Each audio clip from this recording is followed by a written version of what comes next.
Olá pessoal, dando continuidade então à nossa disciplina de MASP, dentro do tema de gestão da melhoria, gestão da mudança, vamos hoje falar sobre os PSMs, Problem Structuring Methods, conhecidos como métodos de estruturação de problemas, que são abordagens utilizadas para apoiar o processo de tomada de decisão, principalmente hoje em dia no processo de tomada de decisão em grupo, envolvendo diferentes stakeholders.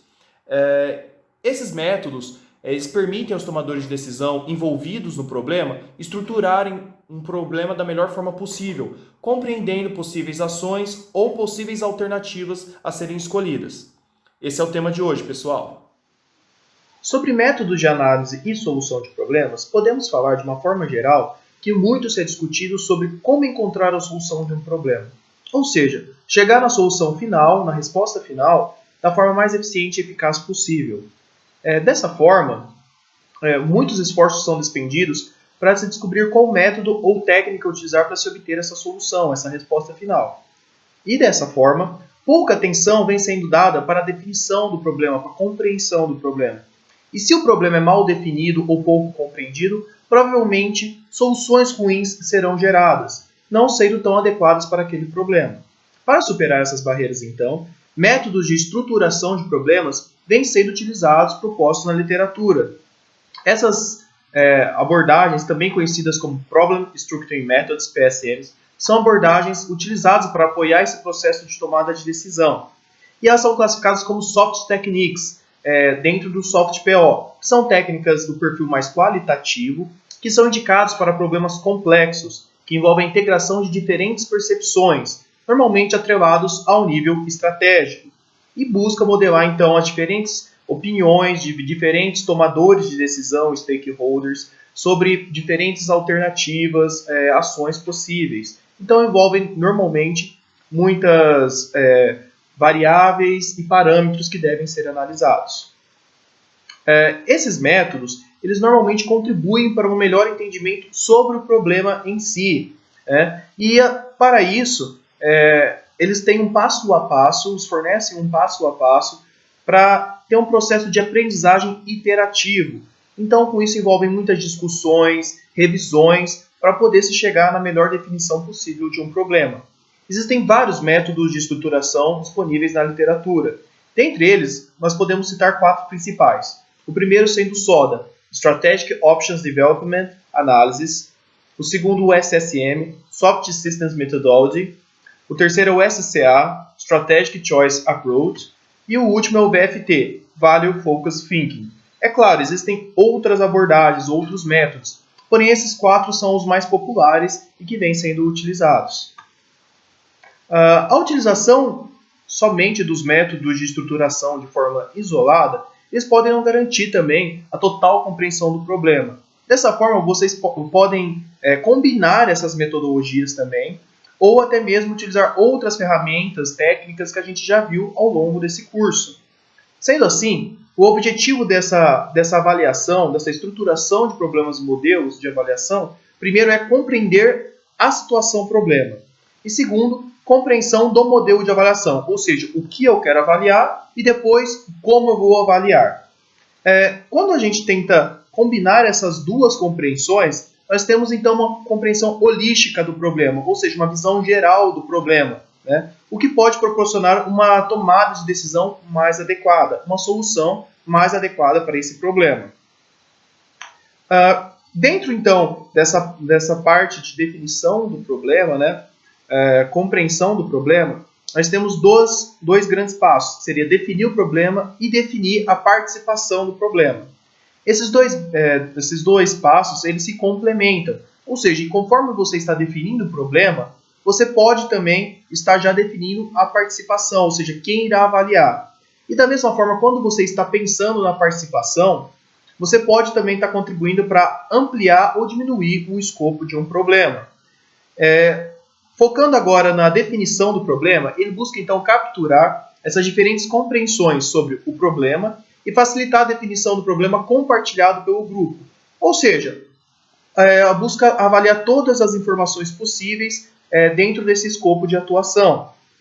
Para isso, então, 3 técnicas ou 3 métodos podem ser bem adequados, sendo o SODA, o SSM e o SCA. Bom, todos esses métodos de estruturação serão apresentados de uma forma mais inicial, mais superficial. Começando então pelo SODA, que é uma metodologia, né, proposta inicialmente por Eden em 1988, que busca a representação gráfica da situação problemática, sendo utilizado também para problemas mais complexos, né? E ele se baseia na teoria da psicologia cognitiva e da negociação social, buscando combinar o uso de mapas cognitivos e workshops para discussão entre os tomadores de decisão envolvidos. Existem dois métodos principais que podem ser aplicados no SODA. O primeiro seria através da geração individual de mapas cognitivos, que depois serão agregados em um único mapa cognitivo, realizado por um mediador. Isso aqui lembra muito, por exemplo, o Nominal Group Technique, já visto anteriormente na disciplina. Em seguida, nós temos a opção 2, que seria a geração de um único mapa cognitivo por meio da participação de todos os tomadores de decisão ao mesmo tempo, o que pode envolver muito mais discussão e negociação entre esses tomadores de decisão. Um exemplo, por exemplo, de um mapa cognitivo apresentando estratégias para crescimento de uma organização, exemplo bem básico, vamos supor que uma empresa então queira esse crescimento da organização. E para isso, identificou que precisa melhorar a interface com o cliente e desenvolver uma estratégia global, né? Para melhorar essa interface, viu que precisa investir em inovação. E para desenvolver essa estratégia global, precisa tornar suas operações mais sustentáveis, melhorar a comunicação com parceiros e ter uma estratégia global de preços que precisa ser acordada, né? E para isso também, nós precisamos reduzir os desperdícios para tornar a operação mais sustentável, avaliar os fornecedores, necessidade de gerenciar a tensão entre o espírito empreendedor e o controle central. Enfim, é muito parecido com a abordagem da ARA, né, da árvore da realidade atual, que já foi vista também na disciplina. Busca então ver essa relação de causa e efeito, né? Lembrando que a base da seta seria a causa e o efeito seria a ponta da seta. Por exemplo, reduzir os desperdícios ocasiona tornar as operações mais sustentáveis. Bom, outro método de estruturação seria o SSM, que é desenvolvido inicialmente por Checkland em 1972 como uma alternativa ao uso da engenharia de sistemas, que é um método mais qualitativo utilizado para o redesenho de sistemas a partir de modelos conceituais ideais, né? E dessa forma segue 7 etapas, sendo 5 associadas ao mundo real e 2 associados ao pensamento sistêmico, ao mundo ideal. E essa é a grande característica desse método de estruturação, comparar esse mundo real com esse sistema conceitual. No mundo real, a gente começa pelo estudo da situação-problema, seguido pela expressão da situação-problema, e entramos nesse sistema conceitual, que seria o desenvolvimento de situações chaves e a construção desse modelo conceitual, o modelo ideal. Em seguida, a gente tem a comparação com a realidade, a comparação entre a realidade e esse sistema conceitual, a identificação das mudanças desejáveis e, por fim, a implementação das ações. Abrindo um pouco esses pontos para detalhar mais, então nós temos o estudo da situação-problema, que seria detalhar ao máximo a situação sendo analisada, por meio de entrevistas, brainstorms, discussão em grupo, coleta de dados secundários. A seguir, então, nós temos a expressão da situação-problema, que seria a definição da situação em que o problema ocorre, como, por exemplo, através da elaboração de uma figura rica, que seria uma imagem detalhada com todas as informações coletadas na fase 1. A seguir, nós temos o desenvolvimento de definições chaves, que seria a competência central e componentes envolvidos, como beneficiários, executores, transformação realizada, proprietário, e se existe alguma restrição externa, né, que esteja afetando o problema. A seguir, nós temos a construção de modelos conceituais, que seria o modelo representado com um diagrama de atividades conectados entre si, mas que representa o que seria o ideal. A seguir tem a comparação com a realidade, que seria as diferenças e semelhanças e se encontrar as lacunas entre o modelo conceitual e a realidade. A fase 6 seria identificar as mudanças desejáveis, e não somente identificar, mas verificar a viabilidade de implementação. Então, essa mudança que seria ideal é possível ser realizada?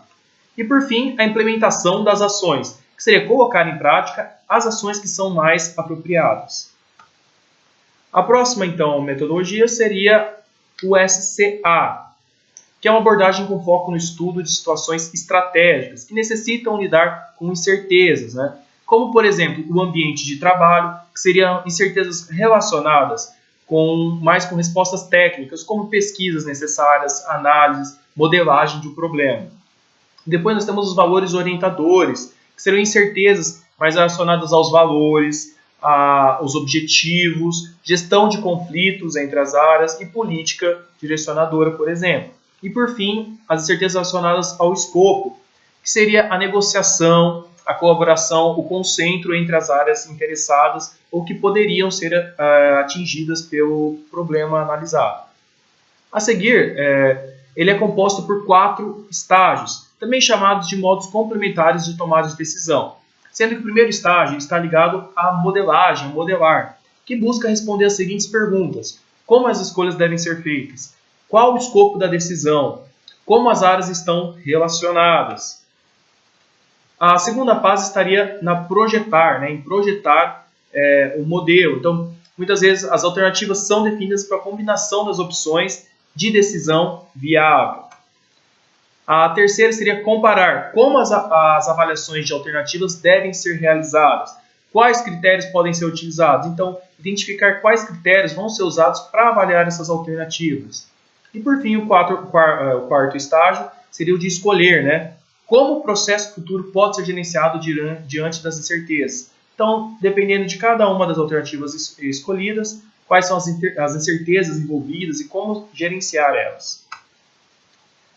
Seguindo, então, naquele nosso desenho inicial, nós passamos, então, por a definição do problema e agora a gente tem que definir a participação. Então, quem vai avaliar esse problema? Busca determinar, então, o tipo e nível de participantes de diferentes stakeholders requeridos para o processo de tomar decisão. E aqui a gente está trazendo como exemplo uma matriz de poder e interesse. Vale ressaltar que várias técnicas podem ser utilizadas para a definição dos tomadores de decisão, não somente essa matriz.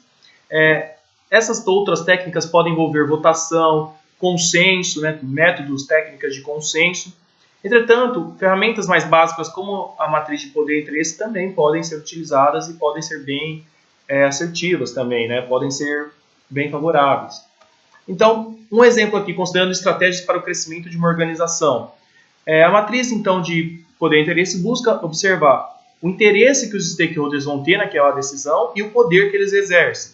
Por exemplo, nós temos os players, que seriam aqueles com alto interesse e um alto poder. Por exemplo, fundadores da empresa e os parceiros internacionais. A seguir, nós temos subjects, os interessados, que seriam os parceiros nacionais ou competidores, por exemplo. Depois nós teríamos os contextualizadores, que são aqueles stakeholders que possuem um alto poder e um baixo interesse na tomada de decisão.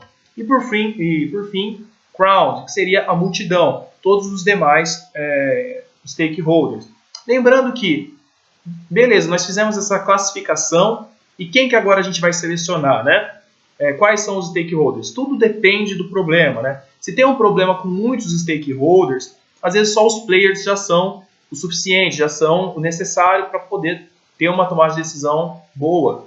Ou muitas vezes, se você não tem muitos tomadores de decisão, você pode considerar também os interessados e os contextualizadores, Enfim, tudo depende da disponibilidade desses stakeholders, do tamanho do problema, do que realmente vai estar representando da melhor forma possível o seu problema. Até o momento, nós estávamos falando sobre a estruturação do problema.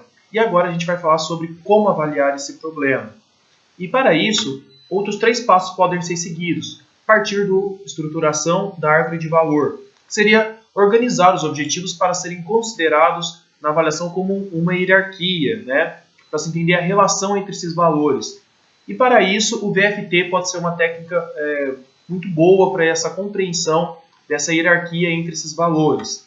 Em seguida, nós teríamos a definição dos atributos, no qual, para cada nível de objetivos na árvore de valor, especificar um atributo ou um critério associado para contribuir para você avaliar as suas alternativas possíveis.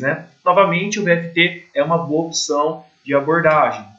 E em seguida, nós teríamos identificar as alternativas, que seria definir, identificar, criar alternativas para serem avaliadas por modelos de decisão. Nesse caso, além do VFT, o SWOT e Brainstorm são ferramentas, abordagens que podem ser bem utilizadas. E assim como na estruturação do problema, na estruturação do modelo de avaliação, ele também é um processo de aprendizagem, né? Muitas vezes pode ser interativo, no qual, quando você está definindo os atributos, você às vezes precisa revisar sua árvore de valor, ou quando você está identificando as alternativas, você consegue perceber um atributo que deixou de lado. Então, é um processo que demanda negociação, discussões e que pode ser revisto. Então, falando agora sobre o VFT, ele é um método que se diferencia dos demais apresentados até então, porque tradicionalmente os demais métodos definem os objetivos após a definição das alternativas. Ou seja, você tem as alternativas e você quer buscar qual o método para avaliar aquelas alternativas, né? Ou como avaliar. Ao contrário, o VFT busca entender primeiro os objetivos e depois definir as alternativas. Então, as alternativas elas podem surgir a partir desses objetivos, né? Sendo que o objetivo é uma representação de um valor normalmente na forma de um verbo. Por exemplo, diminuir custos, aumentar satisfação. E com isso, o VFT ele busca exatamente identificar os objetivos dos tomadores de decisão e, dessa forma, contribuir para a identificação e criação de novas possibilidades de alternativas. Então, emprega muito que você sabendo seus objetivos, não somente você vai identificar as alternativas, como criar novas alternativas. Bom, a estruturação de objetivos envolve normalmente a hierarquização dos valores a partir dos valores fundamentais. E para isso, o VFT segue 4 etapas básicas, sendo a primeira a identificação de todos os objetivos levantados pelos tomadores de decisão, a estruturação desses objetivos, a criação de alternativas a partir desses objetivos e, por fim, o processo mesmo de tomada de decisão. E o grande foco também do VFT é fazer a diferenciação entre os objetivos fundamentais, que seriam os fins que se desejam alcançar, ou seja, qual é o objetivo final, aonde eu quero chegar, dos objetivos meios, que seriam como alcançar os objetivos fundamentais, ou seja, seria novamente uma relação de causa e efeito, tá? E como eu vou levantar então todos esses objetivos? Adaptado então de Kinney em 1996, ele apresenta uma possibilidades de questões que podem ser utilizadas nas entrevistas, né, na coleta de dados com os tomadores de decisão. Então, por exemplo, você pode fazer uma lista de desejos do que o que eles querem, o que eles valorizam, identificar perguntar para eles quais seriam alternativas perfeitas, né, o que seria uma alternativa indesejável, o que seria uma alternativa razoável, identificar quais são os problemas e limitações atuais, o que está certo ou errado com a organização, o que precisa ser melhorado, as consequências, o que está acontecendo que é bom ou ruim, o que pode acontecer, objetivos e restrições direcionadores, por exemplo, quais são os anseios, limitações que são percebidas por esses tomadores de decisão, enfim, todos esses tópicos podem ser varridos, né, podem ser utilizados para a elaboração de um questionário, de uma entrevista com os tomadores de decisão. Dessa forma, o VFT consiste em decidir o que se quer descobrir e como se obter o que se deseja. Para exemplificar, então, eu vou usar um exemplo da aplicação do planejamento estratégico de sistemas de informação e tecnologia de informação, apresentada por Moraes et al. 2013, no artigo Using Value Focused Thinking in Brazil. Bom, após entrevistas, na aplicação de um questionário e levantamento das listas de desejos, a seguinte hierarquia foi obtida pela aplicação. Após o levantamento de todos os objetivos, alguns desses foram colocados na hierarquia inferior e para encontrar, então, os objetivos fundamentais. Então, a princípio, se encontrou objetivos como estruturar o TI para criar uma plataforma de negócio flexível e responsiva, prospectar tecnologias de TI para promover inovações de negócio, melhorar a comunicação entre os setores. Outros objetivos, então, que foram colocados como consequência, né? Então, montando essa relação de causa e efeito, né? Nós temos, então, participar do planejamento estratégico de negócio, conduzir eficientemente projetos de TI, melhorar responsividade para usuários, né?